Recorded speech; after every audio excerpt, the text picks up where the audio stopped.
এই তো জোহরের নামাজ পড়ে আমরা বেরিয়ে পড়লাম। ডাক্তারের সিরিয়াল দিয়েছি, 2টা বাজে।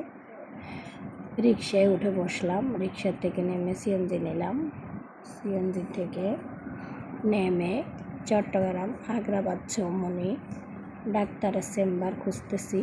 ধীরে ধীরে চেম্বার খুঁজে পেয়ে গেলাম। এই তো আমরা উঠতেছি সিঁড়ি দিয়ে। উঠে আমরা সরাসরি রুমে চেম্বারে গেলাম। চেম্বারে যাই আর দেখতেছি ডাক্তার বসে আছে, আমাদের জন্য অপেক্ষা করতেছে, চলে যাবে। তাই সবাই আমাদের জন্য দোয়া করবেন। আসসালামু আলাইকুম, স্বপ্না ডেলি ব্লগে আপনাদেরকে স্বাগতম। আজকে দুপুরে ডাক্তারের কাছে গেলাম, খুবই অসুস্থ, সবাই আমাদের জন্য দোয়া করবেন। তো এই তনুর বাবা অসুস্থ, তাই ওনাকেও ডাক্তার দেখালাম। এই তো ওনার ডাক্তার দেখানো শেষ হয়ে যাচ্ছে, ওনাকে চেক আপ করে সেরে তারপরে ওনার বিভিন্ন রোগে আক্রান্ত। তারপর উনি ওঠার পর আমি বসে গেলাম। এখন আমার প্রেশারটা মাপতেছে, আমার প্রেশার 102 হাই হয়ে গেছে। সবাই আমার জন্য দোয়া করবেন। আমার এত প্রেশার বাড়ার কারণ আমি বুঝতেছি না, কী করব তাও জানি না।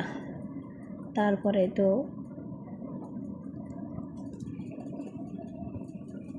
ডাক্তারের স্লিপ নিয়ে আমরা বেরিয়ে পড়তেছি, সিএনজির জন্য দাঁড়াই আছি।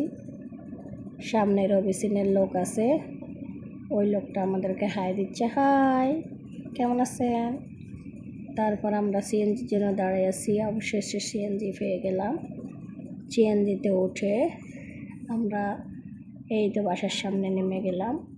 এখন বাসায় আসতে আসতে মাগরিবের আজান দিয়ে ফেলতেছি। এই যে বাসায় উঠতেছি, কুত্তাটা আমার দিকে চাই আছে।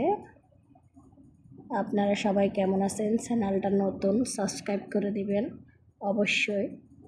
আপনার সামনে ভিডিওটা গেলে